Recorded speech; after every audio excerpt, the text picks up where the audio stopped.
Ok, queridos irmãos, amados irmãos,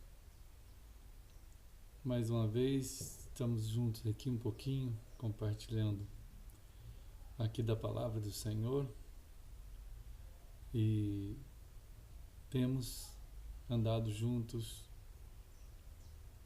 temos procurado nos permitir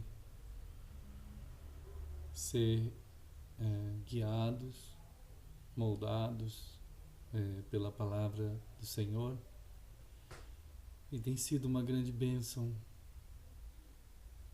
poder seguir no caminho. A jornada do Senhor é Ele, é o Senhor, é Ele mesmo que nos faz, é Ele mesmo que nos conduz nele, por meio dele e para Ele.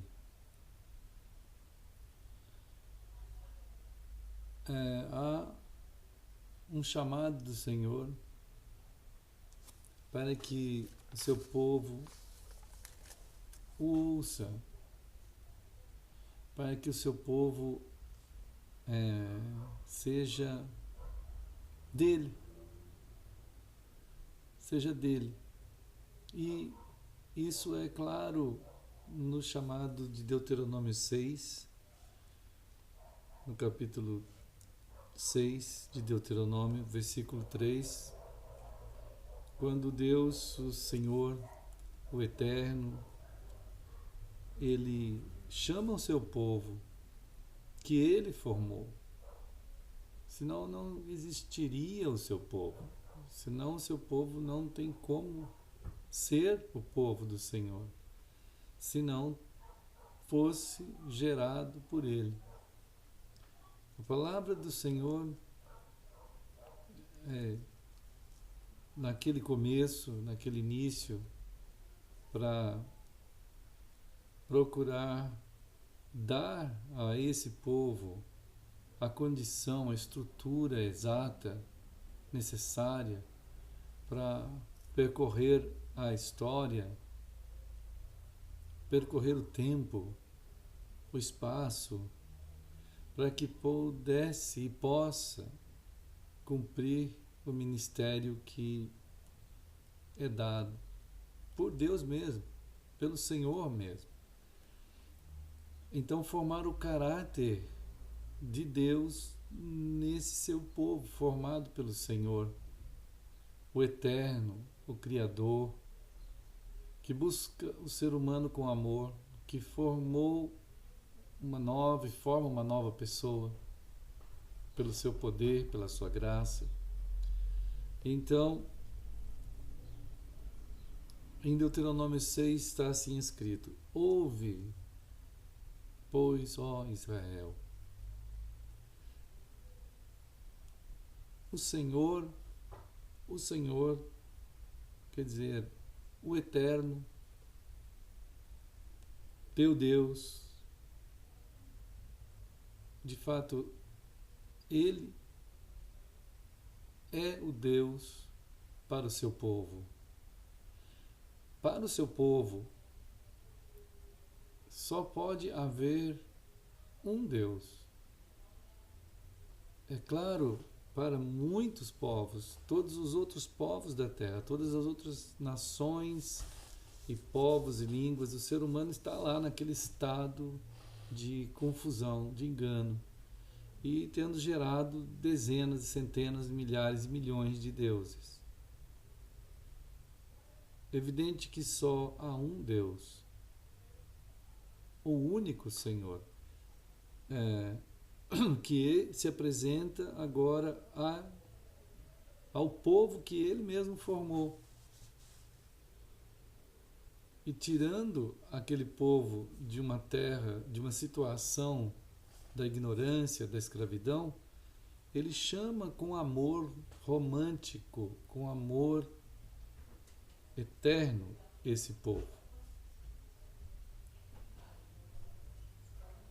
E afirma a esse povo ser então Ele o único Deus, o único Senhor. Ouve, Israel, é um chamado amoroso, apaixonado, carinhoso, cuidadoso, cuja palavra é expressa nesse mesmo tom, num tom de carinho, num tom romântico, num tom de vínculo amoroso. Ouve, Israel, o Eterno, Ele que criou o universo, Ele que é quem é, esse que, embora existam divindades formadas por todas as pessoas na Terra, por todas as nações e por todas as religiões, ele não tem nenhuma relação com essas divindades ou com essas criativas formas de formação de divindades. Em verdade, não existem. São formações criativas das pessoas, que essas pessoas têm a capacidade de se sujeitar ao seu Deus imaginário, ao seu Elohim imaginário. Mas o Eterno, esse que fala com o seu povo, ao seu povo, ele deve ser o único. E por ser o único, então ao povo dele deve ser o único também. O tempo vai passar e Jesus então afirma que, em um lamento imenso, Jesus, o Eterno, Criador do Universo, Jesus Cristo, o Eterno que se fez carne, o Eterno Deus, o agente da eterna Trindade, o Eterno Deus, ele chora sobre Jerusalém e afirma que enviou profetas, enviou servos, e Israel se tornou pior que Sodoma, pior que Gomorra, e que vai enfrentar no dia do juízo um peso maior do que Sodoma e Gomorra. Israel se torna adúltero, Israel se torna meretriz, e assim todos os profetas são chamados a afirmar ao povo de Israel para que se voltem para o Eterno, que agora, continuando a sua obra de eterna redenção, se faz pessoa, na pessoa de Jesus Cristo, cumprindo todas as profecias a respeito dele mesmo, feitas em todos os séculos, para o seu povo saber quando o eterno Criador deles como povo estivesse vindo à Terra para realizar a obra da eterna redenção naquela cruz. Ele veio, realizou a obra, foi morto, ressuscitou, volta ao céu, glorificado no céu, envia o seu povo, que ele continua formando, chamados nele, para continuar a sua obra ao longo dos séculos, no que ele mesmo chama de último dia, nas palavras dos seus apóstolos. O último dia tem início quando ele, na plenitude dos tempos, vem à Terra, chega à Terra, tem cumprido todo o processo de tempo, de tudo que tem que acontecer de grande dentro do tempo. Nada mais vai acontecer além da pessoa de Jesus Cristo, como manifesta ao ser humano plenamente a plenitude de Deus na pessoa de Jesus Cristo, como a carta aos Hebreus afirma: não há nada maior, não há nada a ser esperado mais, porque o próprio Deus se manifestou na pessoa de Jesus Cristo para resgatar os homens. Ele é o acontecimento máximo, não há nada mais. Todas as coisas que estão acontecendo dentro desse espaço, tempo e história são acontecimentos que têm que acontecer como decorrência do mundo em estado de finalização, no processo escatológico, no processo do último dia, em que as forças de Satanás operarão com imenso modo de engano. Na trindade maligna, exposta em Apocalipse 12, na pessoa do dragão como o diabo, naquela tentativa de tomar lugar de Deus Pai. A primeira besta de Apocalipse 13 é a tentativa de tomar o lugar de Jesus Cristo. A segunda besta de Apocalipse 13 é a tentativa de tomar o lugar do Espírito Santo. A afirmação das operações do maligno de forma a reduzir a capacidade pensante do ser humano está exposta ali com clareza, e a facilidade com que irá enganar as nações e conduzi-las a um processo de estabelecimento de uma ordem mundial operada pelo maligno, com seus gerentes em operação conjunta em toda a terra. E assim está sendo feito.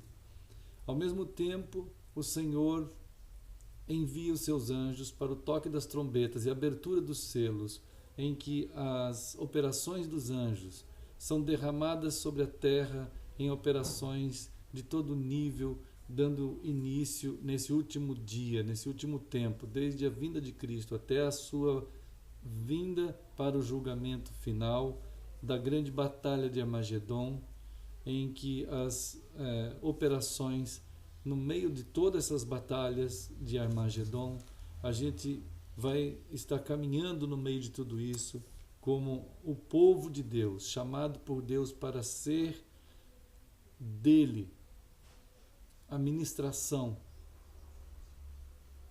do testemunho, da guarda dos mandamentos, um pequeno rebanho que opera na terra, um pequeno rebanho que passa por todo o tempo, espaço e história em testemunho e guarda dos mandamentos de Jesus Cristo. O passar do povo de Deus, desse pequeno rebanho, desse restante, desse remanescente, ele sofre tremendamente sob uma ação satânica contra essa eclesia de Deus, esse povo de Deus, essa noiva de Cristo, descrita em Apocalipse 19, Apocalipse 20, Apocalipse 21, como a nova Jerusalém, que desce do céu, preparada como uma noiva para as bodas do Cordeiro. Sofre tremenda perseguição, como descrita em Apocalipse 13, Apocalipse 12 e 13 ali, e as ações malignas de imposição da sua ordem no mundo, e impõe ao pequeno rebanho, à Igreja de Deus,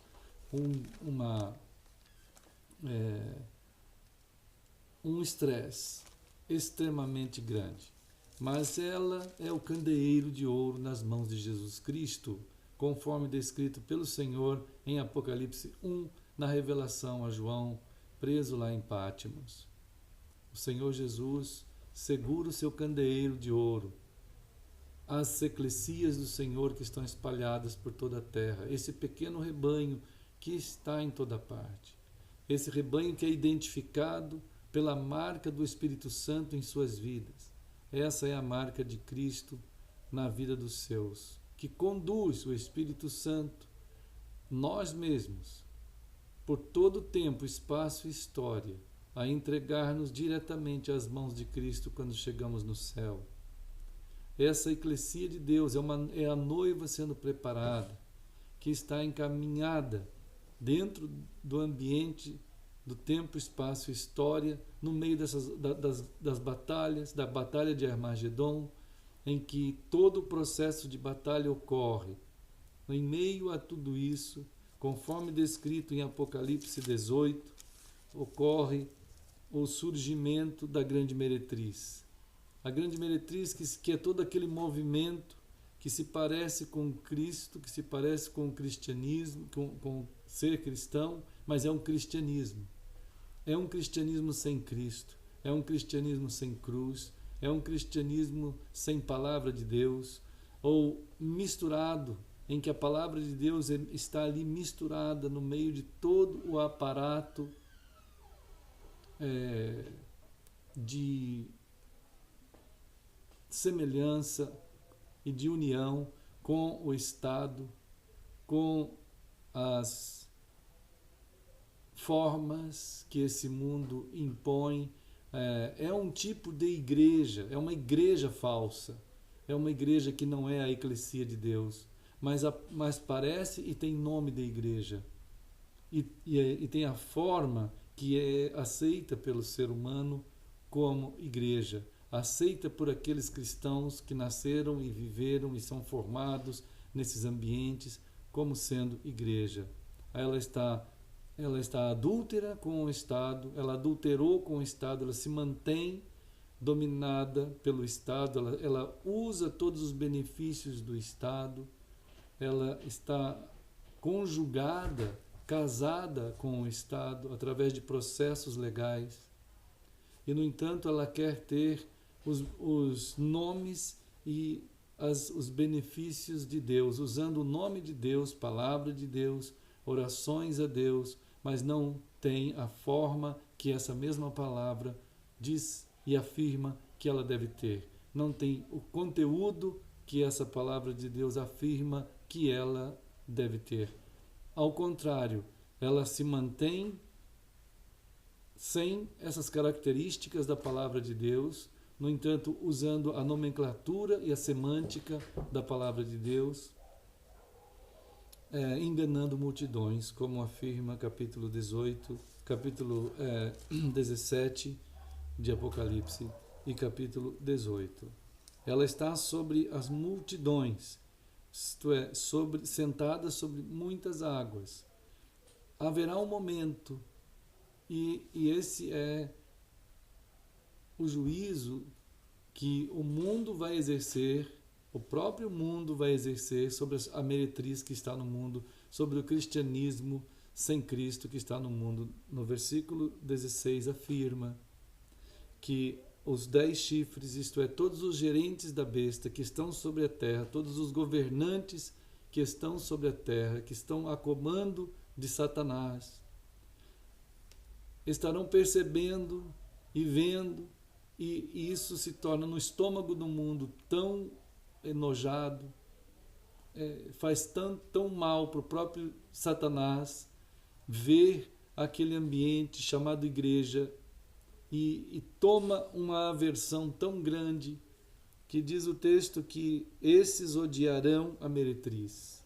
O cristianismo sem Cristo será odiado pelo próprio mundo, pelo próprio diabo, de tal maneira que a farão devastada e despojada, e lhe comerão as carnes e a consumirão no fogo.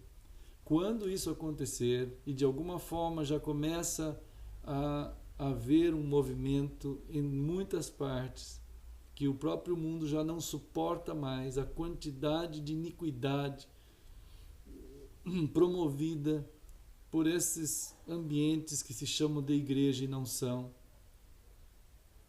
Então, haverá de chegar o momento, e quando esse momento chegar, é possível que os chamados cristãos, dentro destas formas, julgarão que estão sendo perseguidos por causa de Cristo e não estão. Eles vão estar sendo perseguidos pelo próprio ambiente satânico, que não suportará ver uma hipocrisia tão grande e de algo tão inócuo, tão sem sentido, porque você tem uma semelhança dos filhos de Seva, que afirmavam um Deus quem Paulo seguia, e levaram a maior surra dos demônios. ou uma surra dos diabos, né? Então, essa meretriz será julgada, condenada e destruída. Também chamada de mulher, porque ela assume uma forma travestida da noiva de Cristo, que também é comparada como a mulher lá em Apocalipse 12. Essa mulher, que é a igreja de Jesus, em Apocalipse 12, essa é uma mulher perseguida. Essa é uma mulher que sofre, cujas marcas são o sangue dos seus filhos, que ela vê morrer de fato por causa de Cristo ao longo da história. Essa mulher verdadeira, a igreja, a eclesia de Deus, o pequeno rebanho, ela não tem beleza alguma e não é sequer olhada pelo mundo, porque o mundo não sabe onde ela está. Ela é como o Espírito Santo, ela, embora seja o sal da terra e luz do mundo, o candeeiro do Senhor, ela opera de uma forma que o mundo não pode ver, porque não conhece, não sabe de onde vem, nem para onde vai, mas está lá, porque salga e é luz, conforme a sua presença por toda a terra, na companhia das pessoas, ela vai exercendo a sua influência, esse povo de Deus. No entanto, a grande meretriz, ela é toda enfeitada, ela tem a sua forma, a sua aparência, conforme o mundo gosta. Conforme o relato de Mateus, de Apocalipse 17, ela tem na sua fronte o nome que é um nome de mistério, revelado, que é uma aparência de Babilônia, isto é, ela tem toda a sua forma da beleza do mundo. Ela aglutina ali todas as condições que o mundo exige para que ela seja composta dentro do mundo. Ela é a grande mãe, a grande Babilônia, a grande, a mãe das meretrizes e das abominações da terra. Então, ela está revestida, como diz o versículo 4, vestida de púrpura, de escarlata, adornada de ouro e de pedras preciosas e de pérolas. Tem na mão um cálice de ouro transbordante de abominações e com as imundícias da sua prostituição. É um lamento terrível, é uma dor terrível a gente observar e perceber que esses cristãos formados dentro desse cristianismo sem Cristo, misturado, adulterado, uma grande maioria desses estão enganados e imaginando-se cristãos. Alguns talvez tenham de fato sido alcançados por uma graça que não sabemos, não podemos julgar nessa altura, nessa dimensão, e sejam salvos. Mas a grande maioria, ela não tem sido redimida. A grande maioria são pessoas que estão ali adornadas, revestidas de todo aquele adorno, e caminhando em uma forma, em uma aparência, em um formato que de fato está longe daquilo que é a descrição da palavra de Deus, que o próprio Senhor forma como caráter das pessoas, como as pessoas, pessoas, são a eclesia de Deus. Essa eclesia se move sobre a terra no mover do Espírito Santo e não de campanhas denominacionais, evangelicais, papais, sacerdotais, sob as dimensões e formas que uma empresa, que uma denominação, conjugada hoje como formas empresariais, como formas gestoriais, como ingerências de gerentes denominacionais, fazem acontecer.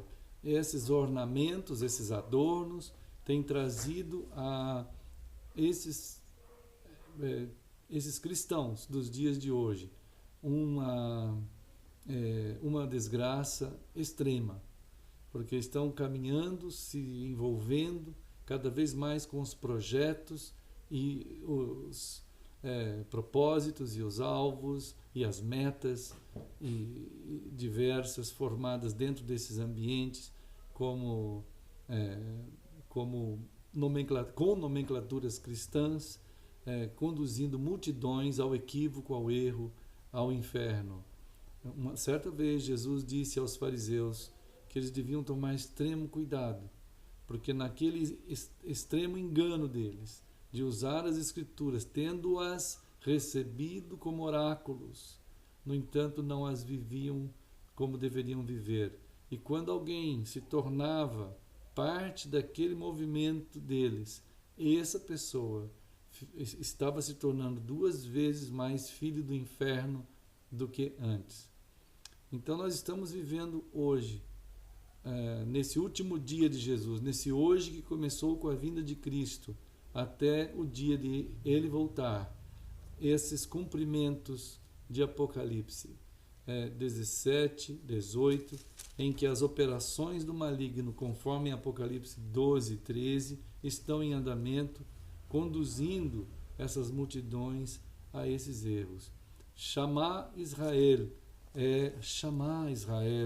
é o grande carinhoso chamado de Deus para que o seu povo se voltasse, o seu povo ouvisse a sua voz, o seu povo tivesse aquela atitude de estar dando a Deus a primazia em tudo e deixasse tudo como Deus tirou aquele povo lá de dentro do Egito.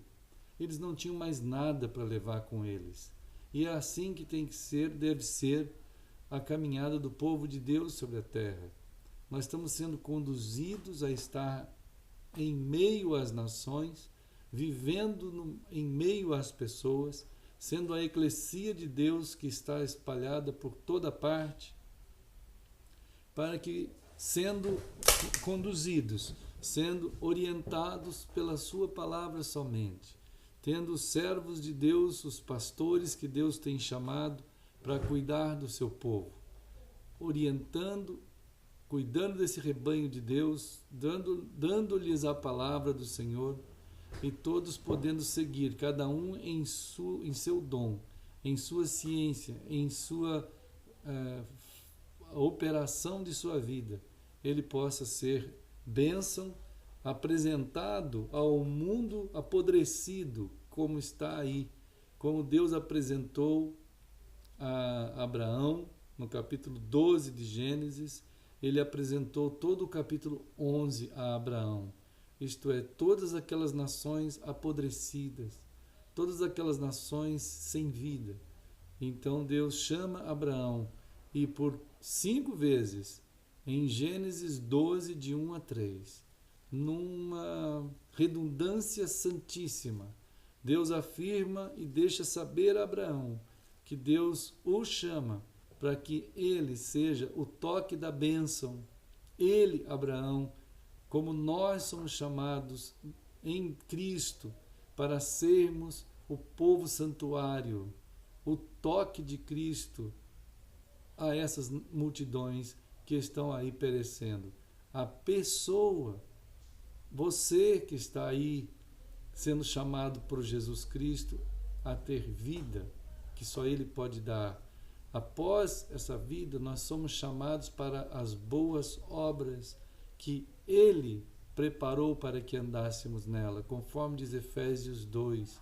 Não um pastor preparou para você andar, não uma igreja, não uma denominação, não um programa denominacional, mas Ele preparou para que você ande a partir da tua vida, da tua casa, junto com teus queridos, teus filhos, teu pai, tua mãe, tua esposa, teu irmão, teus amigos em tua volta.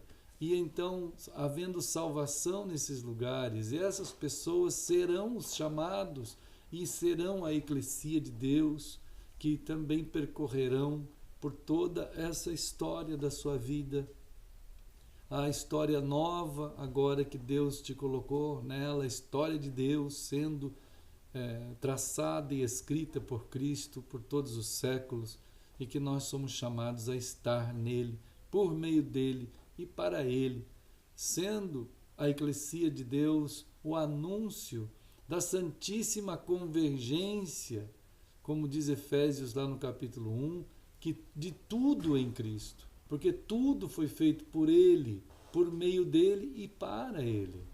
Então essa santíssima convergência nós anunciamos desde agora, como testemunho da sua graça. Então, em meio a toda essa batalha de Armagedon, que já está acontecendo, entre os anjos de Deus tocando as trombetas, abrindo os selos, as operações do dragão, que é o diabo, da primeira besta, da segunda besta, operando sobre a terra, no levantamento dos gerentes da besta, que são os chifres do diabo, operando de tal maneira sobre a terra, a besta híbrida, como a segunda besta, a primeira besta, ela é, para operar de uma tal maneira na consciência humana que o ser humano há de aceitar devido às razoáveis afirmações e operações sobre a terra que tão eficazmente impõe ao mundo um ambiente de paz e segurança, regiamente reconhecido pela maioria dos homens e pela meretriz, pela grande meretriz, que é essa igreja falsa sobre a terra e que louvará igualmente a besta e o falso profeta e o dragão. Nesse ambiente todo há de surgir e está surgindo o homem potenciado pelo diabo, que é o 666, que está fazendo a operação do diabo sobre a terra. O homem potenciado é o homem que vai promover pela força do diabo as argumentações razoáveis do diabo para com a consciência reduzida da capacidade crítica que somente a palavra de Deus pode dar ao coração humano.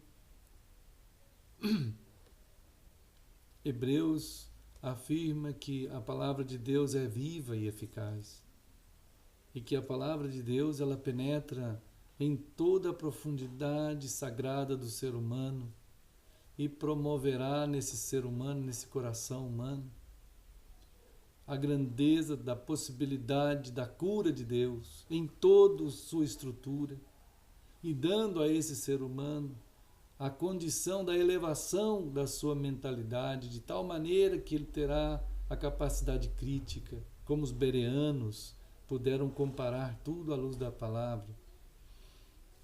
E ele poderá ter o ouvido sarado e ele então ouvirá o Senhor.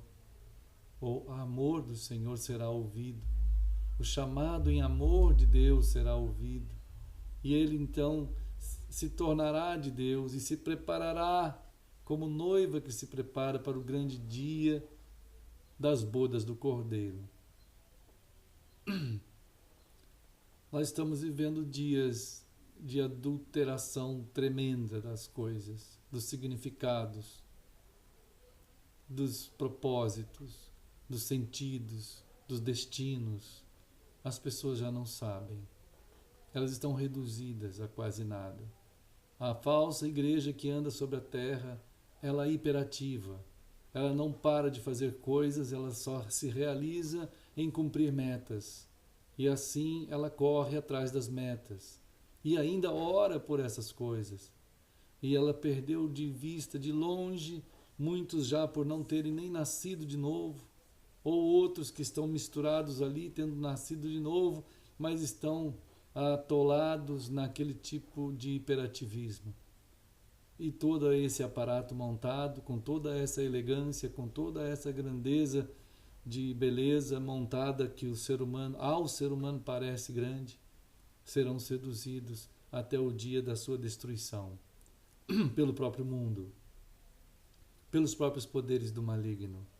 Chegamos a dias em que nós nos aproximamos daquele algo chamado Natal, e outro dia entrando num shopping aqui perto, observando aqueles enfeites todos, e observava que alguns anos atrás, algumas décadas atrás, a gente ainda encontrava, não só décadas, mas alguns anos mesmo só, ainda se observava em alguns cantos alguns enfeites com motivos de nascimento de Jesus. Hoje não há mais. Hoje não há mais. Hoje nós vemos chocolates, Turma da Mônica, MMM para lá, desenhos de bichinhos para cá, e presentes para todo lado, e Papai Noel, certamente, e, no entanto, é assim, é esse o ponto. É tão impressionante observar que todos os povos do Oriente, cujos deuses não existem, cujos deuses são falsos, gerados pelo desespero da alma dessas pessoas. Quando falados aqui no Ocidente sobre seus deuses, há um respeito admirável por todos aqueles deuses do Oriente longínquo, do Oriente Médio, em qualquer outra parte ou qualquer tribo, há um respeito imenso por todos os deuses falsos. Quanto ao Deus eterno, quanto ao Jesus Cristo que desceu do céu, o Deus eterno que provou a sua vinda aqui pela sua própria pessoa, tendo nascido conforme as profecias e conforme as escrituras escritas, dando prova da sua profecia e do seu cumprimento na pessoa de Jesus, tendo ido até onde foi, à morte, conforme ele mesmo diz, eu vou à morte, mas eu volto da morte. Voltou da morte, ressuscitado. O cristianismo verdadeiro, ou o movimento de Cristo, só existe por causa da sua verdade, da sua morte, da sua ressurreição. Se Jesus Cristo tivesse ficado morto, muitos outros, muito mais importantes do que ele, seriam suficientes para dividir a história no meio. No entanto, Jesus Cristo é o que é o único, de fato, como ele afirma em Deuteronômio 6, o Senhor Deus é o único Deus. Ele é o único Deus. Então ele ressuscitou, e essa é a diferença absurdamente grande e única que difere Jesus Cristo de todas as imaginações criativas e sagradas que geraram as divindades em todo o mundo. Então ele dividiu de fato a história no meio.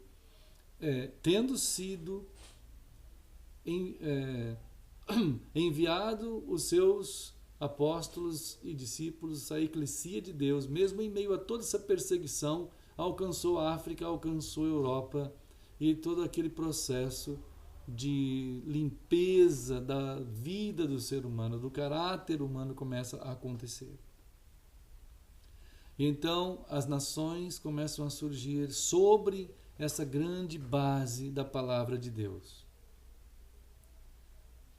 Essa base que transforma, a partir da pessoa de Cristo, o ser humano, e que conduz as leis, a cultura, a ética, a moral, as tradições, a vida daqueles povos a uma cultura muito elevada.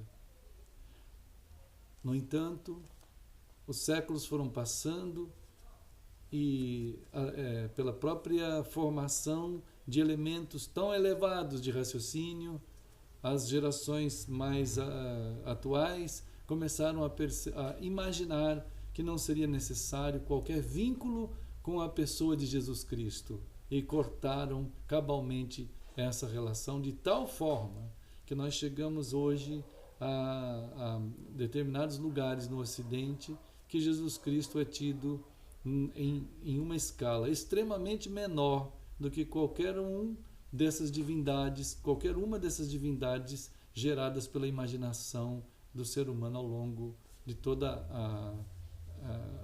a geografia do planeta e de todos os lugares que geraram seus deuses. Jesus Cristo é hoje banido da cultura, até da cultura ocidental. Jesus Cristo não tem qualquer valor a não ser o valor de um cachorrinho domesticado ou de uma divindade domesticada que serve aos propósitos placebos que a alma humana talvez queira usar em algum momento de dificuldade. E nos momentos chamados de Natal, ele totalmente inexiste. É impressionante que o Natal, embora não seja nessa época que Jesus tenha nascido, mas se estabeleceu uma época em que seria comemorado o nascimento de Jesus. Ele, que seria o aniversariante, ele inexiste na sua festa de Natal. Quem existe são ovos é outra época que também alterou a sua consistência de realidade, né? Mas os chocolates já aparecem, M&M estão aqui nas árvores de Natal, aqui nesse shopping. Presentes, personagens de desenhos animados e papais noéis, enfim, qualquer uma coisa menos Jesus. Então, é algo folclórico, é algo unicamente como uma festinha que vai passar. Então, esse é um exemplo da decadência do Ocidente de tal modo que Jesus simplesmente é tido como alguém de algo de relevância religiosa, de relevância particular, e que mesmo a pessoa tendo que escrever hoje dia tal, do mês tal, do ano 2014, após Jesus Cristo, ou DC. Isso é uma divisão de história, mas é tão impressionante que se Jesus Cristo é irrelevante absolutamente, é necessário também alterar essa data, porque já não tem relevância alguma colocar essa data dessa forma, né? Isso seria tido, ou deverá ser tido daqui a pouco, como algum tipo de fobia assim imposta. Então tem que ser mudado isso, provavelmente isso vai ser em breve. Dessa forma, a invasão de culturas e religiões e de crenças ou descrenças ou ateísmos sobre as mentalidades é o que sobra. E o cristianismo falso que anda por aí, que convive com todo esse aparato e se torna relevante por causa da sua relação conjugal com o diabo, com o Estado e com o maligno, com o erro, né? E com a forma como a sociedade aprova essa forma, então é muito bem aceita por esse cristianismo falso. Amados irmãos, essas palavras, a partir de Deuteronômio 6, de um chamado romântico de Deus para com o seu povo, possa encontrar ainda corações que ouçam de fato. Como diz Apocalipse, quem tem ouvidos para ouvir, ouça o que o Espírito diz às eclesias. Isto é, que o ouvido que está sendo tocado pelo Espírito Santo não é esse ouvido humano.